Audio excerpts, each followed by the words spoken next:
Hey, everybody. Welcome to the Book Leads Impactful Books for Life and Leadership. I'm your series host and leadership performance coach, John Jaramillo. This podcast series is about getting to the books that have impacted the colleagues in my network. So these are great leads I'll be interviewing for those books. And I want to know which book it is that's contributed the most or a lot to who they are, what they do, and the value they create. So the three types of books I'll be covering for the series are books that I haven't read that my guests are telling me about, schooling me about, books that my guest and I have read, whether in the past or specifically we decided on a book to read for this episode, or the third one that has to do with a book that they've put out, that they've published, for which they're the author or co-author or publisher, just to share what the value is of that book, that writing process, just to get an idea of the books that are around us and the value that we can take away from those books. So in this episode, my guest will share a book with me that they found or he found to be key to providing great insights and motivation in business, specifically consumer marketing, I believe, just from what he shared on LinkedIn. And I'll get into how I found the book that he mentioned and how I saw it online. It's interesting where I see these books, how people share them. So I'm grateful for that. But in the meantime, for this episode, my guest will be Connor DeLaney. And Connor's a member success marketer.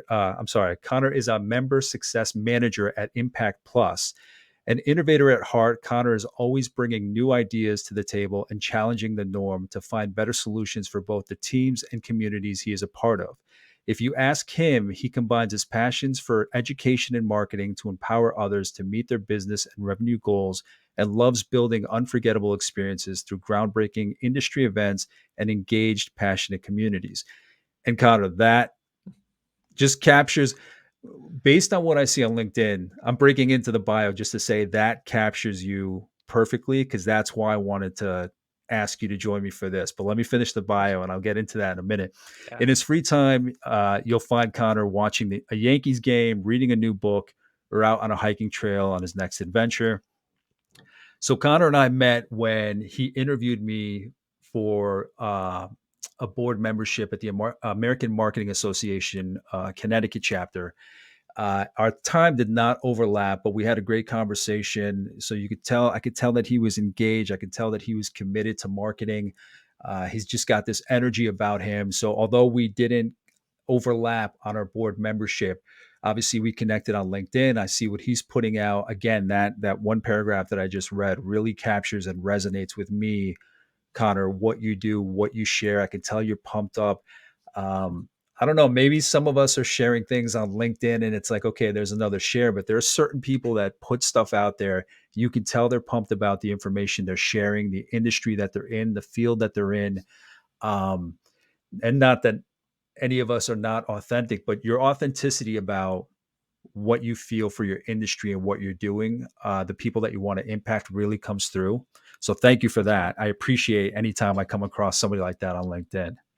Absolutely. I appreciate it. The biggest thing for me is with LinkedIn in general is like there's people who post to get those likes, to get the reactions. I'm not someone who's got a massive following, but I know the people who are looking to me are saying, I want to get a genuine insight. I want to almost feel human. Like Yeah. LinkedIn can feel very robotic. It can feel very like buttoned up business people sometimes. And that's a bad rap on LinkedIn because there's so many people out there who just kind of want to be heard, who want to be understood in that experience. And they want to say, if I come on here and I see a post that I genuinely like feel understood in, like I'm going to give that one a like, but I'm not going to just scroll through. And it's not like Instagram where you're just scrolling, double tap, scrolling, double tap. Yeah. You go Yeah. looking for the content that you feel is worth your time and worth your Yeah. effort. And I appreciate that you said mine's one that checks that box for you. Yeah. As you said, you'll scroll through LinkedIn and you'll see different people coming at it with different intentions, um, backgrounds, energy, even energy. I mean, you can just tell by what somebody shares, how they write, what they convey about their industry, their knowledge, if they're a thought leader of any kind. So I do appreciate that. As we get started, why don't you tell me who you are today? Like, what's your background? What's your profession? What are you up to? Yeah, totally. So As you mentioned earlier, I'm the member success manager at Impact Plus, and just recently, Impact as a whole, we were a digital marketing agency. We're a HubSpot elite partner. We've really dove into the world of coaching and training, and to complement that goal, we've created a online learning platform called Impact Plus. Think about, you think of things like, I don't know, Disney Plus, or platforms where you're going to go and you're going to find courses that you can go learn about. It's really, how can you take the coaching and training that we do and make it an on-demand membership experience? And so I've been lucky to kind of be a part of that from the ground up, and building the strategy, building the platform as a whole. While I'm not the coder or the developers per se, Yeah. Yeah. but kind of seeing the strategy of how do you create a membership business. And again, the goal of creating that platform was to create the community where members say, I'm really passionate about the book we get to talk about today. They Ask You Answer. And I want to do it at my organization, but I might not be able to pay for a coaching and training agreement with our Impact team. So I'm going to sign up for Impact Plus, and it's going to kind of teach me how to do it myself. And while it's going to be challenging, I have all the resources in place to do it with myself and my team. And I get to see members succeed and help them grow on that journey along the way. So what led you into the marketing field? Um, Yeah, that's an awesome I question. mean, It's how far back? I ask people, everybody that comes on sure. here, I ask them what they're up to, the field that they're up to, but I'm always curious where it was in your path. And you're young, dude. You're almost like half my age. So, and I love that you have like that drive about you, Mhm. considering your youth. So it's like, where did that drive come from? Like, how far back can you remember? Maybe how do you look at marketing? Is it the storytelling? Is it the connection? Is it the relationships?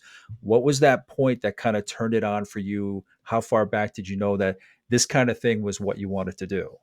Yeah, it started when I was going to be like graduating high school and going into college. I was really passionate, and my parents always told me this, like they loved that I wanted to educate people, and I wanted to, and really it comes back to that word connections like you had mentioned. Like I loved the idea of like being able to work with other people and bring others together and those kinds of things. And I really thought when I left school and went into college, I was going to be a teacher, and I was going to be in the classroom. I was really going to be working with developing people into like the young professionals they want to be. And over time, I realized, hey, it's that academic route might not be the way that I want to go long term. And I saw marketing as this other opportunity where you're really connecting with others. You're bringing them in. They're getting interested. And so as I got deeper and deeper into that marketing sphere, I realized that there's so much more to marketing than like a billboard, or like, this outbound approach of like we're just blasting social media Yeah. posts out to people just to try and get people to get eyes on it. I realized like this brand loyalty idea, and the idea of like I want to be committed to a group and committed to people that get me. Again, it comes back to that idea of like, I really wanted people to feel like they were a part of something bigger than just, I'm going to go buy from you, or like, I'm going to just see that around. And as I grew into that, I realized like marketing is a really great way that's not just to promote your products, but it's to bring consumers, to bring website visitors, whatever it is, into this kind of ecosystem together, where they might be able to learn from each other. They can actually interact with each other, which is something I've learned as I've grown in my career and helping develop community, and develop people who just like help bring others together. Again, like I keep saying, it's so cool when you can have an experience where someone asks you a question and you say, rather than me answer that for you, why don't I connect you with John, who has this great insight on this book that I've read, whatever it might be. He might have a better answer, and then those two are connected, and you know what happens? They both come back to me and say, hey, I can trust Connor to do more, and I can trust their brand, that they're going to actually have my best interests in mind. And it was a fascinating realization from the marketing side of marketing isn't just promote my product, build a discount. It's really like, how do you bring those members together and make them all loyal to the brand that you're creating? Yeah, man, you're speaking my language. I've gained a new appreciation. I went to school for marketing as an undergrad, went a different route after that, but I've since starting my business, I've realized what marketing really is. Again, I used to see it like you said, like, billboards and just like commercials and just getting the Mhm. spitfiring all this stuff out there. Yeah. But there's so much more to it, and there's so much more to it that makes it more effective. The storytelling, the values, the Yeah. background. And yeah, we were talking about this stack of books, quantum marketing. This sounds like it's right up your alley in terms of everything you just shared. Carrie Ann Polo had recommended that I read this book, Quantum Marketing by Raja Manar, and he was at one of the major credit card companies, and his whole thing is that this whole tradition history of marketing, the way that we saw it, where it's kind of like, here's our product, buy it, here's our product, buy it, that it's shifting. And he talks about all these different phases of marketing and then what the future is going to be. And it's based a lot, aside from the tools that we may end up using, it's based a lot on that messaging that you just gave, where it's not just about showing the product, it's about really connecting with your audience and showing them what you're about. I mean, especially, it's probably been talked about ad nauseum. With the pandemic, people are looking for more of a community, more of a connection to what they're buying, more of a support, I guess. So I think you would definitely enjoy that book. I mean, you hold similar insights, but from his expertise in that field as a higher up at one of those major companies, I'd be interested to see what you think about that. So check it out and let me know. Definitely. I've already got it. I've got it open on another window to make sure that I go and pick it up right after this. But we might have to come back and we'll talk about quantum marketing. Absolutely, absolutely. So why don't you introduce the book that we're here to talk about today, Totally. and just give me, I guess, how you came across the book, what made you Yeah. pick it up, and then we can go into, in a couple minutes, we can dive into the book itself. Definitely. So we're talking about "They Ask You Answer" today by Marcus Sheridan, and the origin story of how I actually came across this is pretty cool. So we Impact merged with the author's agency, which was called the Sales Lion. So Marcus has written "They Ask You Answer." He's now written a second book called "The Visual Sale." And my first week at Impact was at our annual conference called Impact Live, which is hosted in Hartford, Connecticut. And so my first couple days were really thrown in the deep end and getting to know, like, I had, read the back cover of They Ask You Answer when I was in like the onboarding and hiring process. But as I show up on that first day, I get tasked with helping to pack like the gift bags that people get when they sign in for the day and they like bring their badges and all that stuff. And I walk up and I'm like putting books and stuff into these bags. And Marcus comes up behind me and he says, "Hey, who are you? Why are you helping?" I'm like, "I'm Connor. I'm the newest hire, whatever." And he's like, "Oh, do you like that's super exciting, whatever it might be." And I'm like, "Who are you?" And he's like, "Oh, I'm Marcus. Like, it's great to meet," like super casually, right? And I'm like, "Oh, Marcus, like it's great to meet you." And I genuinely like looked back down at the book as I was putting it in the bag. I'm like, oh my gosh, like that's That the guy. Marcus. Like that was him.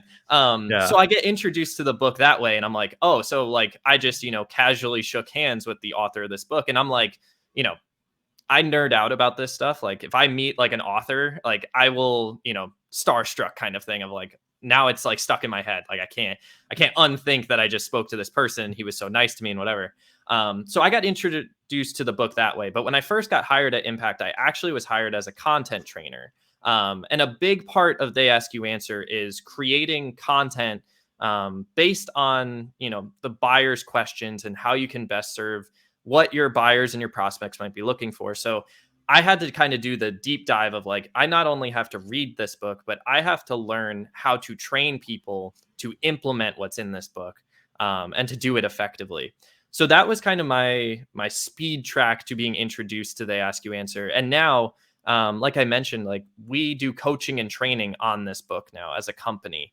And it's not the sales pitch that I'm trying to sound like, but we really believe in this methodology, and it's more than just how to do content marketing, but it's really a broader business philosophy as it introduces working with your sales team more often and getting like a total team buy-in, which obviously we're going to dive into a little bit.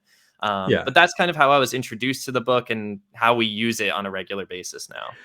So when you've mentioned, part of your work now, part of the company is coaching. It brings me back Mhm. to, coaching, guiding. You had mentioned that when you were leaving high school, your parents thought that you should go into education, or they saw you more in that role. And I meant to ask you back then a couple minutes ago, what was it that they saw in you, or what was it that you exuded or demonstrated where they thought it'd be education? Like, was it volunteering? Was it just the type of work maybe you did during high school? What was it? What were those attributes that they saw that said he's going to be an educator, or he should be an educator? Yeah, this I'm gonna go a little bit down a rabbit hole, but it'll come That's back. fine. So just That's bear what I'm with here me. for, All right. Connor. That's what I'm here for. So during high school, I became really into TED Talks, which it's interesting. And there's a side comment I'll make. I just finished a book called Talk Like TED. Great book on the Good. side. Yeah. Definitely Okay. I've check it seen out. that. I definitely want to check that one out. Definitely recommend it. But I really got into TED Talks, and the one that really stood out to me was Ken Robinson's Do Schools Kill Creativity?" It's one of the most popular ones out there. And as I watched it, it really, my parents saw for the first time like a real fire in me when I was like, I would come home from school and I'd be pretty frustrated sometimes. I didn't like kind of the like standardization of it. It felt like I couldn't be good at certain things. And for a long time, like I was very average in school. I was, I put in the effort I had to get by. And I remember watching that around like my junior year, and my parents, I mean, I've had conversations with my mom and my dad about it. Like they just said, "Hey, you really care about this stuff. Like I can see that this is something that really kind of one frustrates you, but like lights a fire under you of like I got motivated by those things." And it made me realize like how can I apply myself better? And as I learned that myself, I started to be able to help freshmen and sophomores. So like you said, like I got to volunteer as kind of like a, I forget what they called it, but like a onboarding into high school kind of feel, where you bring like eighth graders and those things and like teach them how to get about that. And I loved it. It was something I was so happy to do. And I got to share a lot of my experiences, especially coming in as someone who wasn't working super hard, to graduating high school and then going on to college as someone who was really succeeding and applying myself. And there was a big learning experience, and I wanted to share that experience. And as I realized that going further into college, like I was given opportunities to work with underclassmen, um, even meeting people on our board of directors when I got to interview you for it. I started to realize like there's so many things and lessons that I'm learning, and being able to share those lessons, even on things like LinkedIn, I had the opportunity and the voice to do that, and people wanted to hear it. So over time, as I learned, like education, like educating people and helping them learn wasn't just like you sit in a classroom and you take notes and I lecture to you, but it can be as simple as a conversation like this. When I realized that was Absolutely. an opportunity, and I said, "Hey, I might not want to be in the classroom, at least not right now. I'm never going to close the door. But I have the opportunity to say, I can sit down with you for 30 minutes or an hour and just talk about my experiences, help you learn and self discover your experience and what you are capable of." That was something that I was really, really passionate about, and something that I get to do on a more regular basis now. And it's helped me kind of craft the journey that I want to be on in my career. That's huge. I mean, I wish there was something. Listen, when I was in high school, I didn't use the internet until I got to college. All Yeah. right. So I didn't get to college until the fall of 96. And I can only imagine if I had access to those kind of ideas. So it's amazing that somebody in your shoes has been motivated. I mean, that one access to those ideas that you can find online, that accessibility to those creative ideas that stand outside of, again, like you said, the standardization. Man, I've been on board with you with everything you've said so far. The whole killing creativity in the school. I don't think I've seen that particular one, but anything that speaks to that resonates with me. So I appreciate you sharing what your background is, because I'm always Totally. just curious what leads somebody to the kind of work that they're doing now. And it's amazing that you say that door isn't closed. So Definitely. um, because when you go back, maybe you can set the tone, maybe you can set a new script, or not even a script, a Mhm. vibe of how education should look.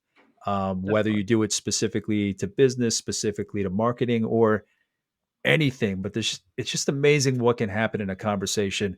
And I've Yeah. learned that during the pandemic. And I mean, that's why I started this podcast. But anyway, so at this point, can you give us a general overview of the book? Like, what does the structure look like? What is the overarching? How is the story laid out? What is the process? Is there an order to how Marcus lays out the message that he wants us to take away? Definitely. Yeah, so I'll do the kind of general overview. Sure. The book stems out of Marcus was we call Marcus the pool guy. He owned a pool business, a fiberglass pool business in Virginia. And right around 2008 when the financial collapse was coming, their company was on the verge of bankruptcy and they were out of options. They were pretty much, you read books and you say, okay, like, yeah, you were struggling, whatever. He was basically at the point like within the next couple weeks their business was gone. And he discovered the ideas of inbound, which come out of the company HubSpot. And he said, how do I kind of apply this to my business? Kind of like what else can I do to get this going? And he discovered over time that he was a big sales guy. And this is why I bring up that marketing and sales balance. He discovered that the thing that he gets asked most often, there's 5 topics that he'll get asked most often as a salesperson, were about cost, best ofs or reviews, comparisons, and I'm forgetting the last one. Forgive me. I'm gonna get No it. Give me worries. one No second. worries. We'll get it. I don't know why the It's last one probably is in like the table of contents. reviews, best in class, problems. That was the Okay. last one. So when you go to, you think about when you go to Google something, right?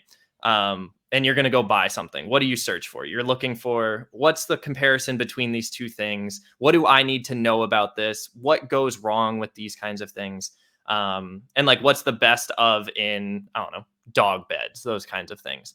And he realized as a salesperson, like, wouldn't it be great for someone to be able to search this online and say, oh, I got this answer from, let's say, River Pools and Spas, which is the name of his company. I wanted to search about how much does a river pool or how much does a fiberglass pool cost? And it's like, oh, they told me exactly what it costs, which how frustrating of a situation is it when you go to search something and you go to their pricing page and it's like, call us for a quote. Like, Yeah. just tell me the price I want and maybe I'll buy from you. Yeah. Like, don't you want Yeah. my money? Yeah. So when you're more transparent and honest, it builds trust with the organization right away. And as you create the content that is answering those buyers' questions, and again, the title they ask you answer is your consumers and your prospects are asking these questions. They want to learn about it. If you are the one who answers those questions, you immediately build trust with that person, whether they're going to buy from you or not. You will think of their brand later if you end up changing your mind, if you want to learn about different things. Absolutely. And think about the power of this, and this will be kind of the wrap up to introducing the book is if you read a comparison article and the beginning of the article says, we sell fiberglass pools. But if you're looking for an in-ground pool, we're going to give the honest comparison between the two. If they're really focused on buying an in-ground pool, they're just going to go and say, you know what? I'm going to still read this just in case. Maybe it'll change my mind. It might also reinforce it. But now, if I ever change my mind later, river pools and spas is my go-to spot. And that's kind of how this whole thing stemmed. And as we developed it, and he's written a revised and updated version now, it really focuses on how does that content get used in the sales process? How do you introduce it where your sales rep, instead of having to answer those questions on a sales call every time they join and saying, yeah, well, I get asked this all the time. Instead, they can say, let me go ahead and send you this article and go ahead and read it. And that gets into this topic of assignment selling. And if you don't mind, I'll keep going. I don't want No, to drag it please, out. please. Cool. It stems from, okay, we've created all this content and we've written these articles and maybe we've made some videos because people love video these days. We've made these videos. How does that actually get used? And in the sales process, what ends up happening is instead of you getting asked all these questions and you get on the sales call and you know that these 5 or 6 questions are going to come because every single time you do a demo or you have like a explore call with someone, they're always asking them. Instead of having to answer them and use that time, instead, before the sales call, you go ahead and say, I've got these 3 articles. These are kind of the most common questions we get asked. I'd love if you took the time to read this. And when you read it, then come and I'm going to just ask you, like, what were some of your key takeaways from these articles? Did it address everything that you were wondering? And if they read it, that shows you they're very qualified and engaged in the sales process. If they don't read it, you don't have to waste your time. And I know we're going to talk a little bit about like how it's changed my life, but I look at it of like, in the sales process, like if I don't have to hop on a call or even in like my support role, like member success, I really am focused on like supporting our members. If I can send them something where I don't have to spend 10 minutes with them and instead I do kind of the upfront work of, I know I get asked this a lot. Here's like an article to do it, or here's a video to do it. I don't have to spend time doing it. They can go do it on their own, and they know that I'm still a resource for them. I And think it that's really, huge. again, it I comes think back that's to huge. those answers. It's a really simple concept, which I I think is like the funniest thing about it. yeah, I like the way that it's meant to build trust. It's like, listen, Mhm, I'm not going to try to sell you on ours. Here's the information. You let mhm, us know what you think, right? Anytime somebody says that to me at a store, I'm like, all right. Yeah, that works for me. Like you get a sense that they're confident enough in their product. They're confident enough in their sales process to say, okay, look, these are your options. This is what's mhm. out there. And it's not just answering questions like question, answer, question, answer. They're Yeah, going above and beyond. They're delivering like that extra 5%. So I think that's huge. yeah. And you know, the And like you coolest. said, that's so straightforward. It's so easy. And you create the content ahead of a time and you just share it with them. So you're prepared. You don't have to waste your time rehashing all that information. You're Mhm. streamlining your business. I love it. And you know, the so many like so many people talk about, okay, I want to, build up our SEO. Like how do we get people to search for us more? They're not going to search for your company in most purchasing cases. They're going to search for how can I solve this problem that I have? So if you're answering the question of how do I like solving their problem, not just like come find us, kind of like what we were talking about earlier. Like when you actually are focused on they're asking a question. Let's say I love this example and I've used it in like writing articles myself. Like, I want to buy a dog bed. I have a dachshund. I'm not going to buy, a humongous dog bed, but I'm going to look for, I might search best dog beds for a 15-year-old dachshund. I go and search that. The article that pops up is probably not going to be like best article or best dog beds for big dogs. It's going to be really focused. And what that then tells me is, okay, I've got these 3 or 4 brands that I'm now interested in. And slowly I'm moving through that sales funnel. The next article, and this is the really cool part when you really dive into the ask your answers, like thinking about what's the next question they're going to ask. So you get like, what are the top 5 dog beds? Then you go into those reviews or comparisons of like dog bed A versus dog bed B. Mhm. And when you create that article, then they're already in the funnel. They're looking for you to answer their questions. And then you say, okay, how much does it cost? That's the third question they might ask. And when you say, okay, that's in my price range, boom, add to cart and it's done. And that's the coolest part is they never have to leave your website, but you're answering the questions before they even have them. Yeah. And that's where you really start to build momentum. And that's a really simple example, but we've seen it go for, packaging manufacturers, for roofing companies, for insurance agencies. When you can apply that principle, like everyone has questions about buying stuff and the buyer is more empowered than ever to make that decision. They don't just have to see the commercials and say, oh, that's the only option in the market. There's 100 of Yeah. everything. So Yeah. they want to know what's the best option for them. That's what quantum marketing goes into is that the Mm, game has changed. It's not just where you had one or two players in the 40s and 50s and on a black and white TV and they were just reminding you that they were there and you had to go with them. Now between competition and then social media and all the social media platforms and the video and people showing you what their product is, I mean, mhm. there's just so many options that we're inundated that streamlining it the way that you've outlined now, I mean, it just makes sense. And I as you were going through it, I think about the way that I approach it, and yeah, it's pretty much it. It's not that many steps.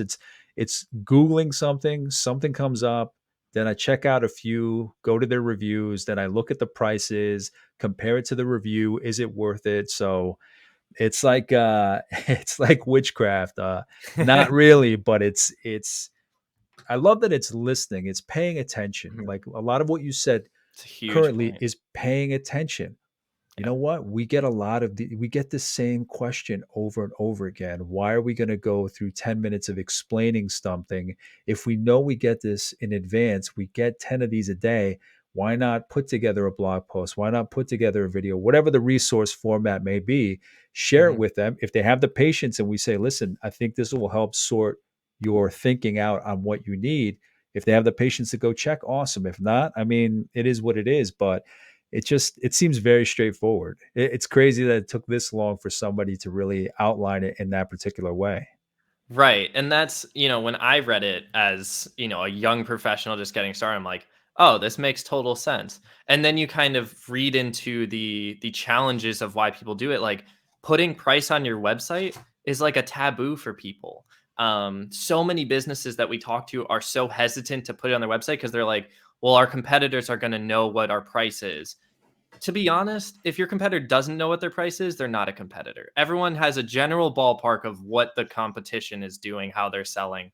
Um, but all of those things, like there's so much hesitation to be honest and transparent and to build trust. But there's like the buyer wants that. The buyer is willing to be loyal to a brand. They're willing to listen to the right voices in their industry.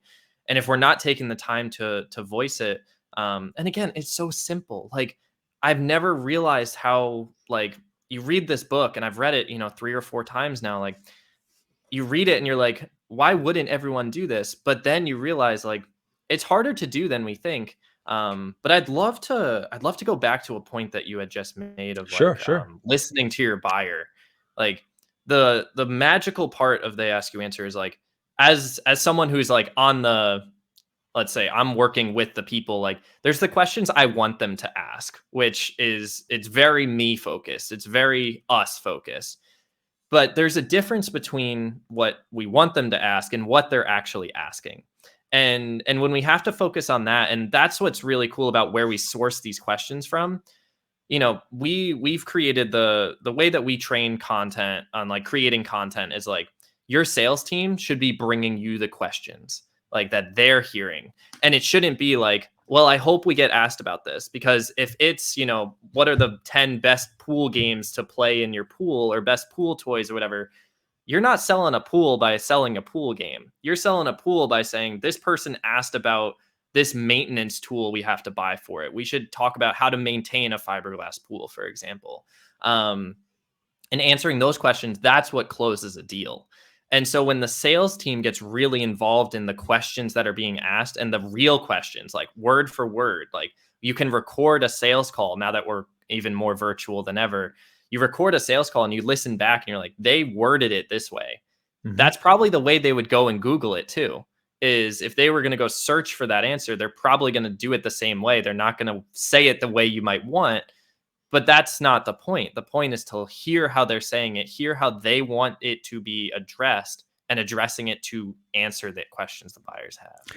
Yeah, I mean, a lot of times there is like in-depth, expensive research that has to be done, marketing research, which is very important, is still Totally. done at, whatever your budget may be.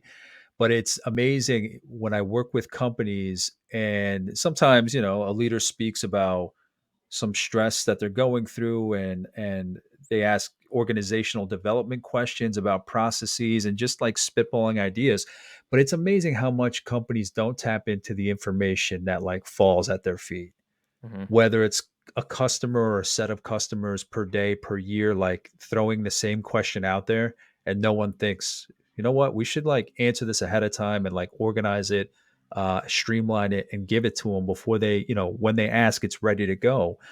Or they don't listen to their front line at all. Even Hmm. if it isn't a question that came from a customer to like a call center representative has a good idea of what people need. Like they're at the front line. So it just blows me away how this is just about listening. Again, just to Hmm. repeat that, like listening to what's already there. You don't need to spend the shit ton of money Hmm. to just listen to the very basics of what people are asking of you, your people, and what your people are hearing. Like, there's so much top down that the bosses may dictate from the top. This is what we need to do without really taking in what their people and what the customers are saying. Right. It's amazing what a 30-minute conversation with those frontline people can stem from too. If you sit down with them and let's say, a huge part of they ask you answer is kind of bringing the people in house to create that content. Like you think about the voice of being the voice of your industry. If you outsource that content to like a third party writer, like they don't have the input that, a subject matter expert on your team might have. But if let's say I'm the content manager and John, you're like a frontline sales rep. If I come to you and I'm like, hey, let's talk about like these 3 questions you mentioned you keep getting asked. How do you answer those questions? And how do you go about like creating value for that person right away? I want to put that into an article, or I want to interview you on a video that answers that question directly the way that you would answer it. Not just like, you don't have to button it up. You don't have to do it crazy. But to your point, a 30-minute conversation with a sales rep, you don't have to go spend a ton of money. You can say, all right, 30 minutes could generate tons and tons of value. And then you get into the fun stuff like this article, the ROI of an article, when you can start to track I was that. just And you about to say, ask that. Yeah, I was just yeah, about, because it's not only what it adds in value, meaning what you're getting in buys, but it's also cost avoidance. You're not oh yeah, having, say, 15 reps talk for 20 minutes each time somebody asks that same question. That all starts adding up. 100%. And again, it wastes their time. They're having to go and I love talking to salespeople about it, especially when they're early on, because they're like, well, yeah, I get asked this question all the time and I've really like perfected the answer. And I'm like, wouldn't it be great if you just didn't have to answer it and you could just like send it ahead of time? But Yeah. it's crazy how much time gets saved. And there's an example like Marcus's example, like the impact that it has on his life and the life of a lot of people that we've worked with is like, a sales rep who has to go travel on site and they get asked these questions, and like you sell a pool, you have to go see their house, for example, and you have to see their backyard and scope things out and everything. But like the amount of time that he saves, there's an example in here, like these two, they were like doctors or surgeons. They read like 150 articles each, like a couple, which again is insane. I don't Yeah. expect buyers to go do that. But he showed up to that house in 40 minutes, they'd sign the bottom line. And he was used to the 2 to 3 hours that they travel there. And then he has to go back sometime. And he said the biggest impact, and I've even seen it on my life. Like I'm someone who can work a lot of hours. I can grind. I like that approach to life. But when I can simplify the way that I work by answering questions ahead of time and from a support and like service perspective, like it saves me so Yeah. much time to not have to be online answering emails all day. Because I can just say, here's an article or go find these resources here. He said it changed his life from a sales perspective because he could be home with his family more. He could be Yeah. actually seeing his kids grow up. He could spend time with his wife. Like there's such a grind mentality and I don't disrespect the grind No, mentality. not I at love all. people who work for it, but I love people who are smart about it and say, I want to give you the most personalized experience I can by answering your specific questions when I'm getting the time with you and making the most Yeah. of like the 20 or 30 minutes that I'm going to spend with you, not having to answer really high level basic questions that I know you're probably going to have anyway. That's why, I mean, you just mentioned meeting. Hmm. So that's what comes to mind is just meetings. And I remember reading a couple of weeks ago that like what Jeff Bezos's process is for meetings. Oh yeah. I don't remember the ins and outs, but it was essentially like, yeah, I don't remember the specifics, but everybody had to like review the material that was going to be covered before the meeting. Like Hmm. you weren't going to go in there and kind of rehash or present everything. But there's just, and I appreciate what you said about, yeah, you like grinding, you like hustling, you like working hard, right? Hmm. But that you don't want to do it inefficiently. You want to Yeah. do it efficiently, because if you do it inefficiently, you're using more energy in organizing and processing time, and you're going to burn out quickly. Yeah, you're going to be burn out quicker, and it's going to keep you from achieving your success, your goals, whatever it is. Whereas if you're more efficient, it's just crazy. We still have to have this conversation, and there are just companies that don't think about that kind of thing, even though there are Yeah. books written on it. Yeah. How people just don't even consider the efficiency that goes Hmm. into they're more reacting to what's happening instead of Yes. proactively considering Yes. what's coming down the pipeline. It's insane. It's It an To me it's awesome way of saying it. insanity. To me it's Yeah. insanity. Right. It's like that proactive versus reactive. It's the game changer. Like if you can get ahead of it and think about this, like if you are not wasting your time answering the same questions all the time, how many more deals can you be closing? Like salespeople are That's the competitive. thing. They want money. Everyone wants to make money. That's the point of starting a business, right? There's like, you can do all the like, hey, I really want to make a difference in the world. If your company can't make money, you're not going to be a business. And if you are speeding up that process, if you're being more efficient in that process and being more proactive, like you said, you can close more deals. You can not waste your time on calls that are not going to go anywhere. If it's way out of your price range, for example, what's the point of hopping on a 30-minute call? They're not going to cut their price in half just to get your business. It's not how the world works.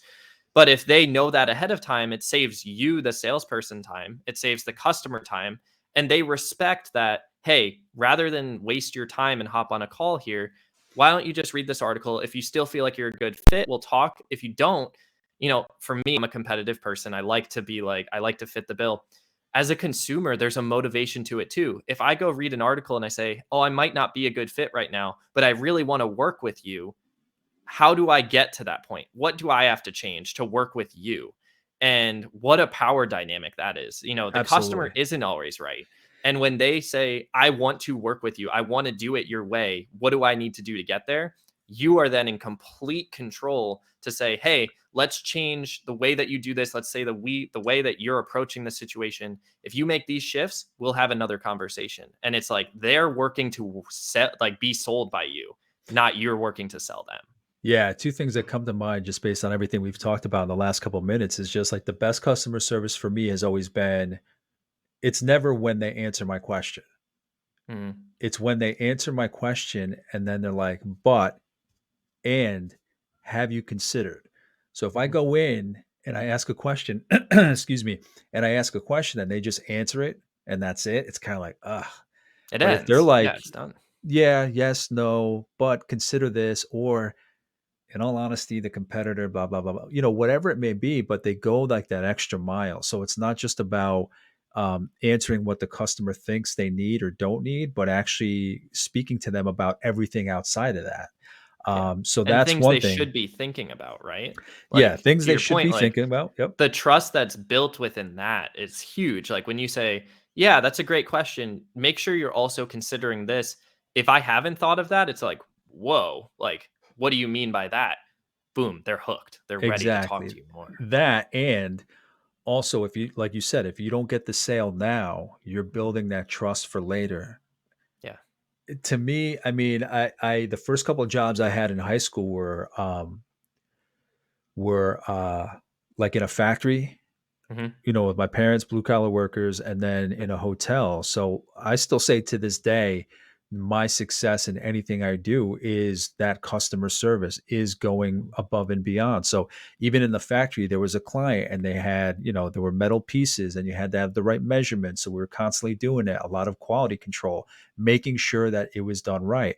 In a hotel, like making sure everything was clean, that the rooms were set up, that, the hallways were swept, like me doing this stuff, vacuuming. And then if a customer came to me, can you help me with this? Yes, I can. And that was the thing. Yes, I can. Even if you Mhm. didn't say yes, I can, and go find somebody that can. Yeah. So it's been in my mentality just to be able to deliver. And I think that it gets lost so much on companies and organizations, but it's a mentality. That's what kills me is that it's a mentality. You don't need necessarily training. You don't need to spend money on it. It's just the mentality of going just that extra mile. Yeah. And there's a really cool analogy, and I heard it in a book about building membership businesses called The Membership Economy by Robbie Kellman Baxter. Again, I would love to like recommend books all day, but there's this analogy she brings about sales, and it's selling in a membership organization, but it kind of plays into the way that they ask you answer works. It's like, instead of putting all your eggs in one basket and you're going to just go all in on trying to close this sale, it's like watering the field and watering your crops, and some of them are going to pop up earlier and they're going to sell, and you're going to close those deals, and then others are going to take more nurturing, they're going to take more time. And whether you are just dribbling a couple drops of water, or you're like taking the watering can and dumping it on it, um, you're kind of nurturing a lot of people. And to your point earlier, like, they might not sell right now, but they're going to think of you when they're ready, and they're going to come back and say, hey, I'd like to pick up the conversation that we had, Yeah. because you built trust with them right away. You answered their questions. You were honest with them, and you built trust with them right away. That just reminds me of networking, right? And there was a Hmm. particular Same event that I thing. went Yeah. to with a friend of mine, and it's just amazing how much like companies, how people's personal marketing style, how they can be different. So there was just this one particular guy who just seemed to be making the rounds in the room, asking people for their business card or what do you do? And if it didn't strike his ear, his fancy to his needs, like he'd approach you with the smile, the handshake. If you said something that he didn't need, Hmm. he'd just be like, it's nice. It was nice meeting you. Have a great night. Enjoy yourself. And then he literally, like he didn't even pretend to stick around and just kind of schmooze or whatever, but he would take off. Hmm. Meanwhile, I'm like, this guy doesn't know who I know. This Yeah. guy doesn't, even though I'm not his main market, his main target market, he doesn't know who's in my network. He doesn't know who's in my friend's network. So it's like you have to treat it with respect because word of mouth, regardless of social media, regardless of any other platform, it's all based on word of mouth. And a lot of companies, a lot of people don't consider that maybe even if the person in front of me isn't my target market, even if they're not into what I'm doing, I should make an impression because they will talk about the customer service that I provided. Because I mean, customer service to me is everything. Oh yeah. So they will remember that experience that you gave them. And it's just amazing that people don't take even a couple minutes, Connor. I mean, you can imagine it's an extra thank you. It's an extra, you're welcome. It's a please. Like you can impact by just the smallest steps, the smallest, the quickest words, the shortest Yeah. sentences. It's just being memorable. Yeah, and it's genuinely helping people. Like the thing I come back to with the Absolutely. ask you answer so much is like you want them, and there's a great quote in there of we want to do this so that we don't make mistakes. Like the worst thing that can happen, and think about like a coaching and training agreement like what we do. If we sell an organization that we're going to be working with 12 to 24 months and they're not a good fit, what a mistake that was. That's frustrations on both sides. They weren't ready for the commitment. We weren't in the right position to help them succeed. That doesn't lead to a good relationship. But if we go to them and we say, hey, I don't know if you're a great fit right now, but we want to help you get there. We want to help you, like, we want to support your journey and make sure that you get to that point. There's such a difference in that approach, but you never want to make mistakes. And it's even just like if you're buying a product, sure, an 18 to or 12 to 24-month agreement, that's a long commitment. That's selling something that's a bit more unique. But like if they're going to buy, I don't know, a bad example, but like tissue boxes. Like Yeah. if they're going to go buy some very simple product and they don't like it, they're not going to come back. But if you can help them like discover, is this the right thing for me? Again, tissue box is a funny example, but like, is this brand right for me? Is it going to like scratch up the sides of my nose or whatever? Yeah. If they like can expect that ahead of time, they're like, thank you for answering my question. I now know that you're the voice of reason. You're the voice of truth here. Yes. That's going to help me. What other chapters are there in the book? Like what else could people expect in reading it? Totally. The next, so we call it the big five, which was those top five articles that I mentioned earlier. There's another aspect, and we mentioned assignment selling, which is kind of putting it into the sales process. The other thing is the introduction of video and using video to tell your story and to make an impact on your website. And that's the big difference maker is you can use video. Like I can send you a one-to-one video. I can record some like really broad presentation. But there's this selling 7 videos, which are these 7 different videos that live on different pages of your website that really help the customer to get a more visual representation of what they might need to know about working with you. So, for example, like something that's really simple that I love when I see and I actually will watch is what we call a landing page video. Mhm. So you get to a landing page and let's say you want to download an ebook or you want to subscribe to a newsletter, something really kind of like top of the funnel early on and engaging with you. You put like a 30 to 60-second video on that landing page and it's basically answering, so what happens next when you fill out this form? And the video might be something like, okay, so when you fill out this form, you're going to receive one email from us that includes the ebook that you downloaded. And you have the option to check a box to receive more emails from us regarding promotions or regarding other ebooks when we release them, things like that. If you're not interested, make sure you don't check that box. but we'll send you one email. And if you'd like more, you'll get more. If you don't, you don't. And we're not going to use your data and like push it other places. Yeah. And it kind of gives you that sense of security of like, I'm getting what I'm expecting and I know what the next steps are. And what's really great is when you get further down the funnel, it's like a contact us form. It's like you'll hear from a member of our sales team.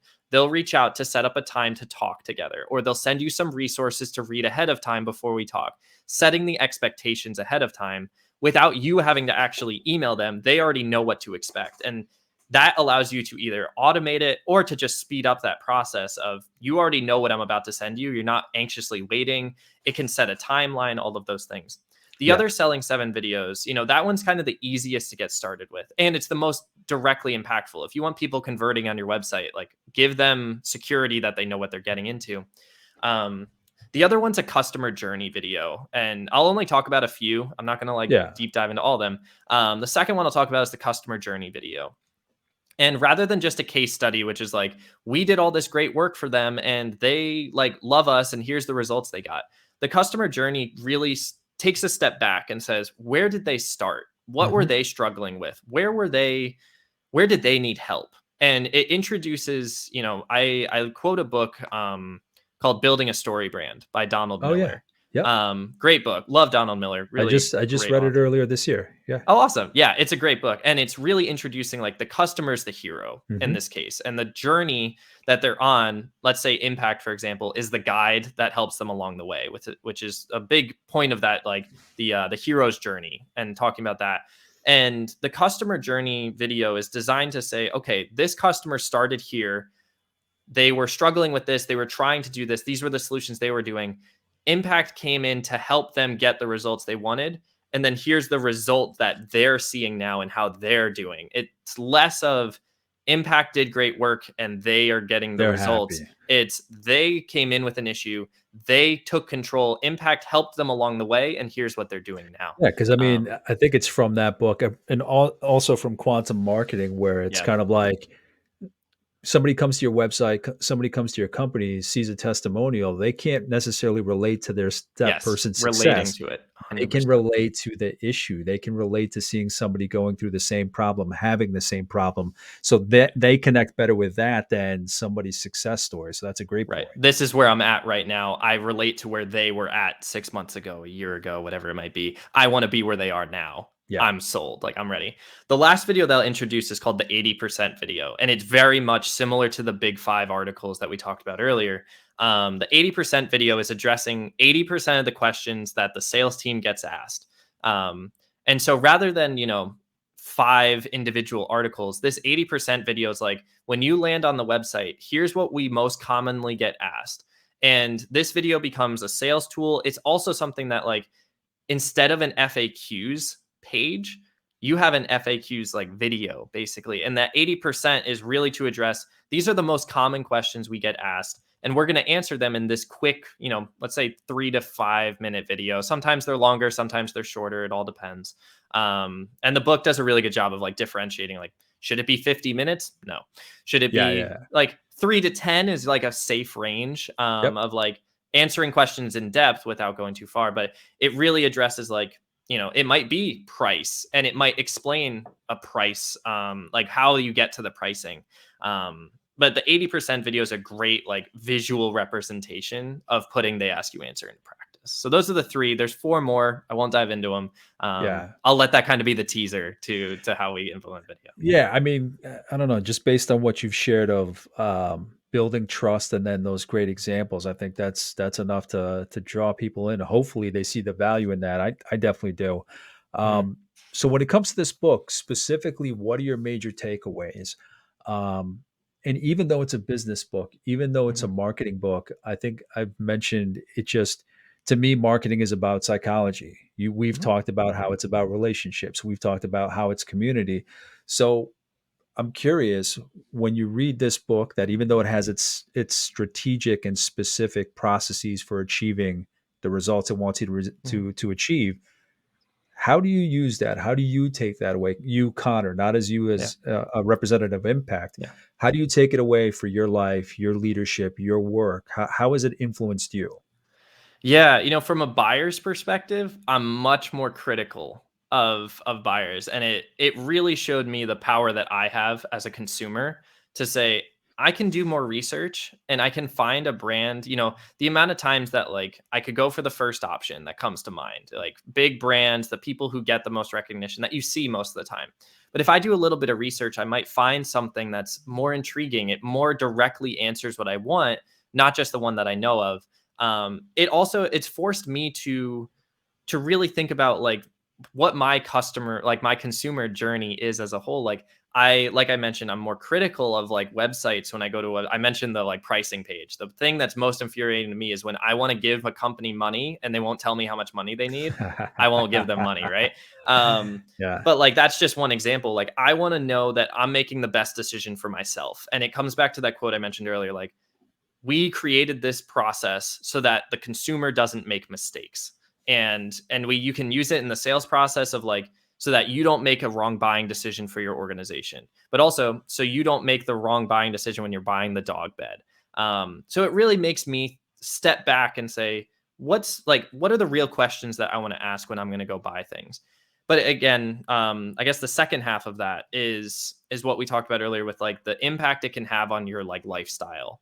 um, I can go back and say, I put this upfront work in so that later on, I don't have to always be thinking about like, okay, I have to answer this again. Okay, I have to like walk them through this again. When I could just be creating a piece of content that's going to answer the question for me. It gets less stress on me. It also allows me to go live the life that I want. I can sign off at 5 or 5:30 in the day, go for a nice walk, go make dinner and hang out, and I don't have to be stressing about the endless support requests I have or the sales conversations I might be a part of. Like I can sign off and know like the members that I'm working with, the community I'm working with is taken care of. And I don't have to be stressing constantly working 50, 60, 70 hours a week unless I'm choosing to do that. I'm not forced to do that because I have to put in all that extra effort. I can actually live a better life that way. Because you've been proactive. Yeah, because You I've been know, proactive. Exactly. we're not just living in that reactive mindset, putting out fires as they come out, or suffering through low productivity or suffering through Mhm. low revenues and profits. You're just taking that step up front. Yeah. Um, so generally, in what kind of words could you put it to share this with people that aren't in the marketing field, aren't in the business Mhm. field? We know, obviously, again, there's benefits to this, whether you're in business and marketing or not. So how would you ask somebody to apply the lessons from this book, no matter what industry they're in? Yeah, you said it really well earlier. Like listen to your customers, listen to your buyers, listen to your website visitors. Like take the time to hear how they're asking you questions, how they're interacting with your brand as a whole. Step back and say, why are they coming to my website? What are they looking for? What's the problem, the challenge, the opportunity that they're approaching with? If you step back and say, I want to help my customer make the right decision for them, it will fuel all the departments within your organization. It doesn't matter if you're in marketing, if you're in sales, if you're the leader and the CEO of your organization. If you step back and are really passionate and focused on and almost obsessed with your buyer, obsessed with how they're interacting with you, obsessed with what they're looking for when they go to Google, when they go to Safari, Bing, whatever they're searching on, when they go there, how are they finding you and how are they interacting and engaging with you every single day, obsessing with that customer and listening to them all the time and hearing how they want to engage with you? That is the difference, no matter what seat you're in. Yeah, definitely check out that book, Connor. Mhm. Quantum Marketing. I'm It excited. I've got it. speaks Written to down. all of that, and it breaks down mixing that mentality with the coming technology. It gives Hmm. so many. That's the biggest thing, is it gives so many examples of the current technology, all the data that's out there, the data that's being used to market and brand, and then what's coming in the future. But it it stresses the importance of maintaining that customer relationship, not interaction, not transaction. It goes beyond, not one time, I think, is the word transaction mentioned in there. Yeah. But it's about that relationship. Yeah. uh, and I'm curious, like, when you left, what was your kind of evolution in, and I'm going back to like the first Hmm. question, but what Yeah. was your, briefly, just your evolution when you were studying marketing, as to how Mhm. you wanted to go into your first job or your second job? What did that look like? What was it that impacted you? Impact. What was it that It's funny how it influenced comes you? up all the time, right? Yeah, no, I mean it's a great word. I mean, shit, it's in the title of my podcast. What was it that kind of shaped what area of marketing you wanted to go into? Yeah, the career journey is such an interesting thing because it's so unpredictable at that early stage. Like I started my career in the corporate world. I was working for a CPG, a consumer packaged goods company. Worked first on like their data analytics side, and then more on their brand marketing and like product innovation side. And I was super convinced that like that was the road. That was kind of the easy way up. And I remember being introduced to like this idea of like how do you like just going and working and helping companies do that for themselves. And a lot of the mentors that I had at that organization were really focused, like they all came from like an agency background. And it started to kind of bleed into my head. That's a weird way of saying it. Started to leak into my head. Like, oh, maybe that's like a really good way to kind of learn like more of the soft skills. And you mentioned earlier, like you worked in like a factory, you worked for a hotel. Like my first, I guess I'll say my first job, not career job, but like I was a waiter and a busser for about 4.5 years. And I learned that customer engagement side. And I was super like, you know, quiet. I was introverted, a lot different than I am now. But getting that job and like for again 4.5 years, I was interacting with customers on a regular basis, having to talk to people. Like it's really weird when you're young, like you're 15, 16, 17, like you're kind of in this like shell where you don't really want to talk to people. It sounds very like stereotypical middle-aged teenager kind of thing. Like you Yeah, don't want yeah. to talk to people, you're kind of closing off. And I realized in that I love to engage with people. I love to interact with others and see how like they're doing. And that was a big thing that I really enjoyed as I learned more about marketing. Was I really started to find that those connections, that networking was something I really liked. And that's how I actually met a lot of the people that I work with now. I interacted with our VP of services because she was an alumni, and I connected with her and said, "Hey, would you like to come in and speak?" I put together a marketing conference. The CEO of Impact came and spoke there, and he ran an activity. As I saw that networking build, I realized, man, like there's something here that like I really think I could do. And so I started to explore not just like, the advertising, the commercials, the billboards, the even just like The social media traditional advertising. stuff, Yeah, the yeah. traditional stuff. That's the right way to put it. I started to try to explore like what are different ways that people do marketing. And, you find like Facebook groups is like a really quick start of like there's a community there, but they're branded communities. We run a Mhm. Facebook group. There's a great Facebook group for like HubSpot solution partners. Like there were groups of people who were getting together that were helping each other that might not work together, but they were like achieving the same goal for their organization. And I was like, man, like that's marketing in itself. That's really cool. That's really unique. And as I explored it more and more, I realized like that was something that was an opportunity and I could get into more. And then when I started with Impact, obviously, like I had mentioned earlier, like I loved educating, I loved creating. That was kind of my way in, was getting into that training aspect of like how do I take a concept that's really difficult? And like marketing in a sense kind of does this of like, how can I take a concept that's really complex or might have a lot of steps and put it into a way that you can understand and then maybe you can take and do yourself. And there's like the educational component of marketing that gets lost in a lot of those Oh, traditional yeah. aspects of just like sell, of Here it promote is. yourself. It's yeah, here it is, right? Here's it in front of you. Instead, it's like you learn something from them and then you go back to them, and it's that loyalty, it's that development over time of I actually like hearing from these people, I'm learning something from these people. And that's why like the magic of like a podcast is really cool too. Like and again, like I said, like I'm a huge podcast nerd, like I love this stuff. But again, podcasting is marketing. Like you can listen to this episode and learn something new and take something away. You might buy the book, you might buy any of the 5 or 6 books that we mentioned on this podcast, and that's Yeah, in a yeah. sense you're being sold that book, but also you're hearing something that you're really interested in. It's not this like slap in the face marketing. It's you're out there seeking this insight, this input. And that shift from like the outbound to inbound it was something that as I learned it probably my junior year of college, I was like, wow, like I had never realized that that was different than a billboard. That inbound was me wanting to come to you and buy from you, not Yeah. you telling me to buy from you. Yeah, I mean, I that's hope what I that love answers about your this question. That was a podcast. lot Yeah, though. definitely. That's what I love about this podcast is just that I can bring people in. Yeah, you see LinkedIn, you see posts, even people that are writing good things, but Hmm. there's just something about video and bringing them on here that just kind of jumps off the page. Yeah. Where even if you read somebody's blog and you thought it was great, having them on here and talking about it, you see their tone, you see their authenticity, their warmth, their professionalism, their expertise, you hear their story. I mean, for me, I hope this is just a win-win-win for everybody that's Yeah. involved with it with me. But in wrapping up, is there anything that you want to mention or share? Do you want to share the website for Impact? Anything you want to put out there, please? Yeah. The last point I'll make, because you really addressed it really well, and then I'll give a couple links that I think are really valuable.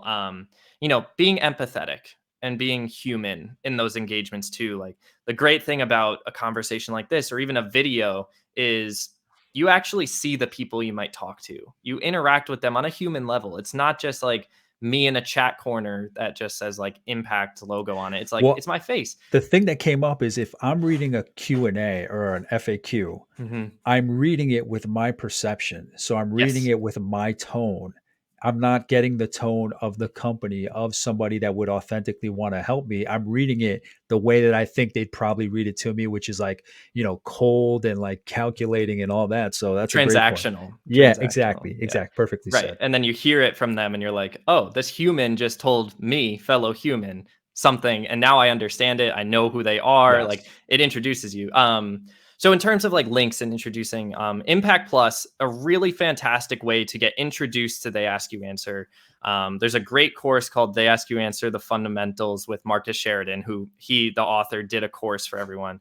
It's completely free to sign up. You can go to app.impactplus.com, or you can visit our website, impactplus.com, and there's a learn platform or membership section. But highly recommend you sign up. Again, it's completely free to get started. Check out those courses, check out the content, and most importantly, check out the book.